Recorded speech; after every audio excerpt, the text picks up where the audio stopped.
Hello, this is Peter Wielander. I'd like to welcome you to what I hope will be the first of a number of tutorial videos that we're going to be producing here at Control Engineering. I'd like to welcome you to the Control Engineering Test Kitchens, better known as my basement. One of the things that I've found in the work that I've done for Control Engineering is that it's hard to find something that gets as much involvement from readers as temperature sensors. Every time I've written something on the topic of thermocouples or RTDs or whatever, there's no shortage of customers and readers that will write back to me and say, that tell me that I've either said something good or I've said something bad or I've told something that's a simplification, and by golly, if their product can do exactly what I said really can't be done. So one of the first things that I thought I would deal with is the topic of thermocouples, because that's one that I think early on I said, that's one type of technology that you could produce by yourself if you had to, using things that you can buy at your typical hardware store. So one of the first things that I want to do is demonstrate the concept of a thermocouple using just literally some things that I found lying around here in the basement. Our first subject here is a thermocouple made with just some wire that I had, some number 12 steel wire with some number 12 solid copper wire wrapped around it. This is just your everyday Radio Shack digital VOM, but one of the things that it does have that's very useful for us is a range that reads from 0 to 300 millivolts. And given that thermocouples put out very low voltages, we need something of that magnitude to be able to read the signals. So you can see that I've clipped two of the thermocouple wires there. The black one goes to the steel wire, the red one goes to the copper wire. I don't know if I've got the polarity right, but we'll see that in just a second. So what we need now is a source of heat. So I'm going to turn on my handy propane torch here. Lay it on the table where the flame is hitting the tip of the wire. So those two pieces of wire, take the heat away now and see what happens as it cools. So simply by heating those two pieces of wire, we created a voltage. And now as the wire is cooling, you can see it going down. It wasn't much of a voltage, it was just over about 1.5 millivolts, but it's a voltage nonetheless, and you'll see that the voltage goes down as the wire cools.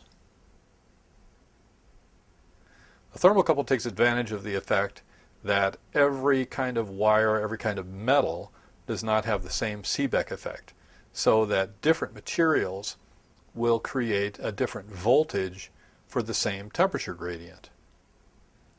Let's try a slightly more sophisticated setup using some actual thermocouple wire. The wires that are coming out of the crock pot, and you can see coming around the table and attached to the alligator clips, are actual Type T thermocouple wires. They were given to us by the nice folks at Moore Industries for this demonstration. There are two kinds of wire. The red wire is actually a copper-nickel alloy, and the blue wire is just plain copper. So what we've done is we've put this now into the pot, and you can see as the water warms up, you'll have to take my word for that, the water is warming up, that the voltage is increasing on the readout. It's up to 1.1 millivolt, now it's up to 1.2 millivolts as the water gets hotter. The voltage you see from a thermocouple is the voltage difference between the two different wires with their corresponding Seebeck coefficients. In other words, the two different alloy wires produce different voltages for the same temperature gradient. The larger the difference, the easier it is to measure. We call the point where the wires join a junction, and that is the point where the measurement is taken, even though the voltage is generated anywhere on the wire where there is a gradient. While this setup produces a voltage, all I can do is tell you the temperature differential between the hot and cold ends of the wires, not an actual temperature reading. To get a meaningful temperature measurement, you have to know the reading at one end or the other. We have to make one of the junctions a reference junction at a known temperature. So in order to get a thermocouple to be able to give you an absolute temperature reading, you have to be able to introduce a known temperature into the circuit somewhere. Now if you look at our little crock pot over here, you'll notice that there is in fact steam coming out of it because the water is getting very close to boiling. In fact, it's kind of is boiling now. Then you'll notice next to that there's a glass of ice water. Now notice that the red wire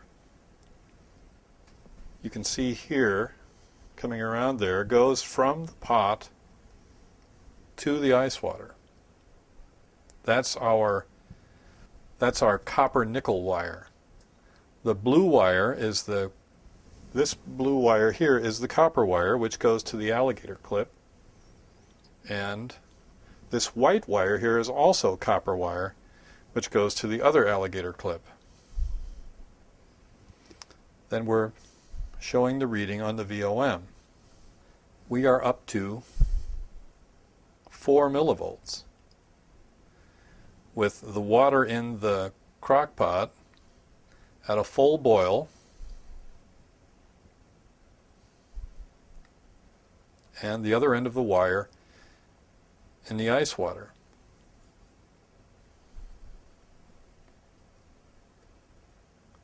Now according to a type T thermocouple table, with the reference junction in the ice water and the boiling water at 212 degrees Fahrenheit, we should be getting a reading of exactly 4.253 millivolts. Given that we are at the absolute lowest end of this rather unsophisticated meter, the fact that we're at 4.0, I think we're doing really well. Now if we were to turn off the cooker,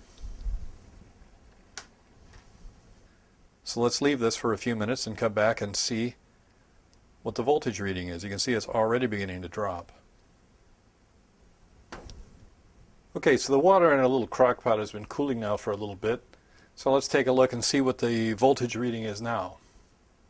So the water is beginning to cool off.